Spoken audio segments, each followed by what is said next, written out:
where the mind is without fear and the head is held high, where knowledge is free, where the world has not been broken up into fragments by narrow domestic walls, where words come out from the depth of truth, where tireless striving stretches its arms towards perfection, where the clear stream of reason has not lost its way into the dreary desert sand of dead habit, where the mind is led forward by thee into ever-widening thought and action, into that heaven of freedom. Let my country awake.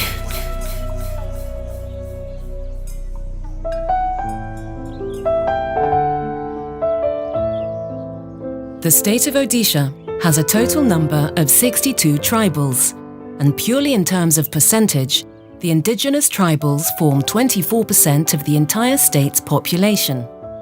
Blessed with abundant natural resources, Odisha, like other states, is clearly on a march towards urbanization and industrialization, the old way of life giving way to the modern, and thereby boosting investments and enhancing the standard of life of citizens of the state. Tribals are very peaceful people. They live with the nature, they live with the forest, they live with entire things, with the natural things. All these things are changing and all these things are deteriorating very fast. And these tribals have no education, no amenities, no lifestyle, nothing else.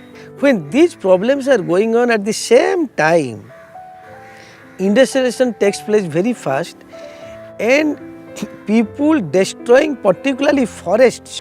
So now their main challenge where they should go, how they will live, how they will have the decent life when the rest of the world are trying for the decent life and these peoples are going from bad to worse.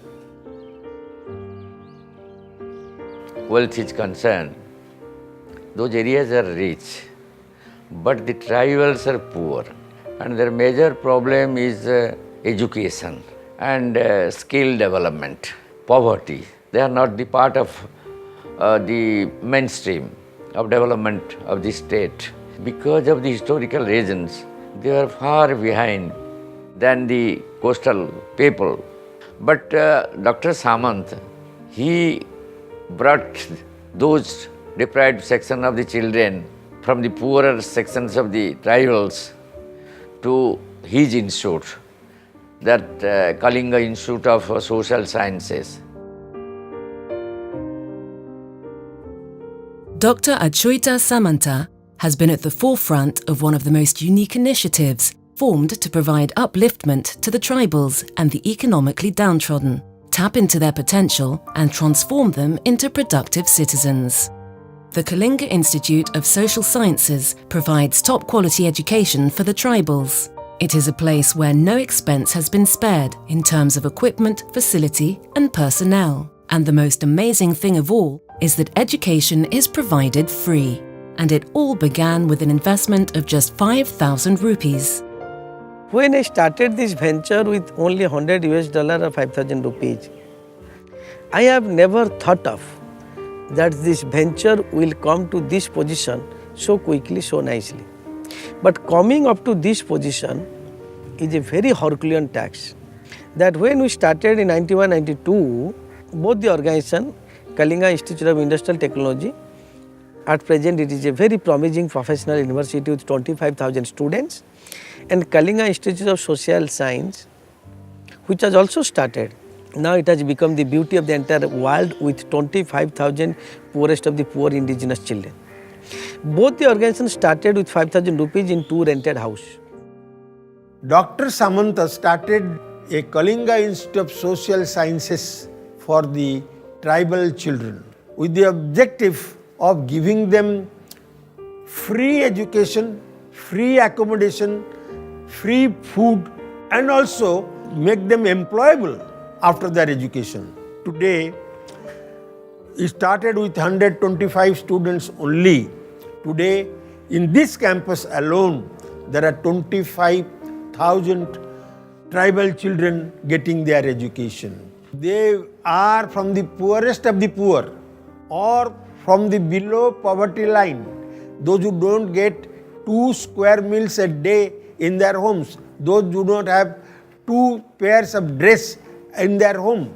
But Dr. Samanta has brought them from different parts, he scouts and brings them from different parts of the state and from the neighboring states also.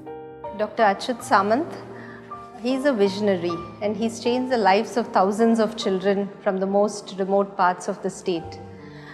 When I look back our partnership with the Kalinga Institute of Social Sciences, it was in 2010 when we started this life skills education program. And what I was very much impressed about the institute is they just did not focus on academic performance of children. These children, they are coming from the most vulnerable pockets of the state with hardly any opportunities even for their survival. So it's from those communities children are being brought and then they've been provided with education. So what Dr. Samanta is looking at is just not academic performance but a holistic approach, a 360-degree approach in which they provided opportunities for sports, creative activities within their academic life, vocational training, plus also life skills education. Kalinga Institute of Social Science business model is considered to be one of the most unique model. And to study this model, to understand this model, people from different parts of the world, from UN agencies, from the bank, from the ADB, they come to our institute to understand and to study this, how such a large institute being funded or being supported.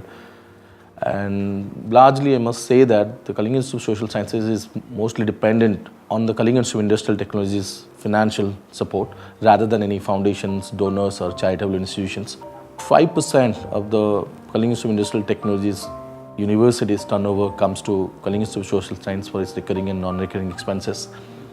Then we have all the staffs who contribute voluntarily 3% of their salary for running up the Kalinga Institute of Social Sciences, which is also pretty unique and doesn't happen in any institution in the world. We have 10,000 staffs voluntarily support 3% of the gross salary is a big thing. Dr. Samanta's work is a clear demonstration of how a single individual can play a critical role in transforming society. His life has provided inspiration to many, and yet when you look at his past, it is nothing short of a miracle. Tragedy struck when he was still very young. His father died when he was just 4, leaving his family impoverished. It was left to his widowed mother to take care of him and his siblings, but even at that young age, he felt the need to help his family by doing odd jobs. As my father was a very petty worker and very poor man, he had not left anything for all the 8 members' family. Imagine this situation we would have faced in those days in one remote village without anything in the hands. And we had to overcome everything, doing work here and there, every member, all these things. My mother had to also take a lot of odd jobs, working here and there, all these things. So it was always in my mind to do something for the poor people in the society, as I had experienced or I had gone through all these things, what is real poverty and what poverty generally kills everything.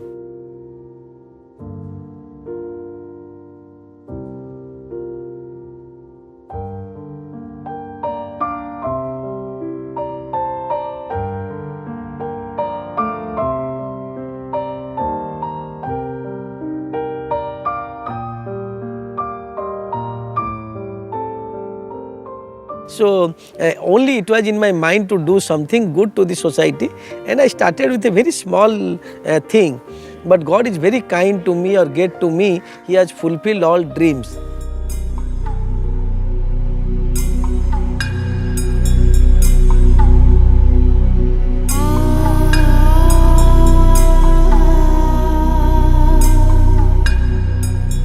Where tireless striving stretches its arms towards perfection, where the clear stream of reason has not lost its way into the dreary desert sand of dead habit, where the mind is led forward by thee into ever-widening thought and action into that heaven of freedom.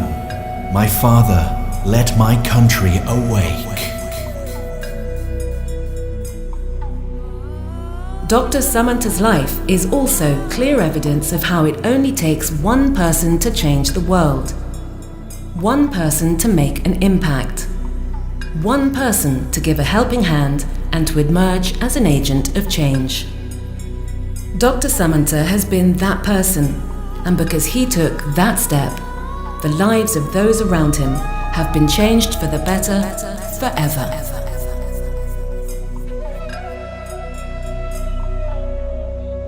Such type of prestigious award would have been conferred on me. I am grateful to Almighty again, and I am grateful to the jury members and also the King and Prime Minister of Bahrain for considering my candidature. And this award is very prestigious, very good, because whatever awards I have got till today, it is the most prestigious and very preferred award. So definitely it will be within my heart till my death.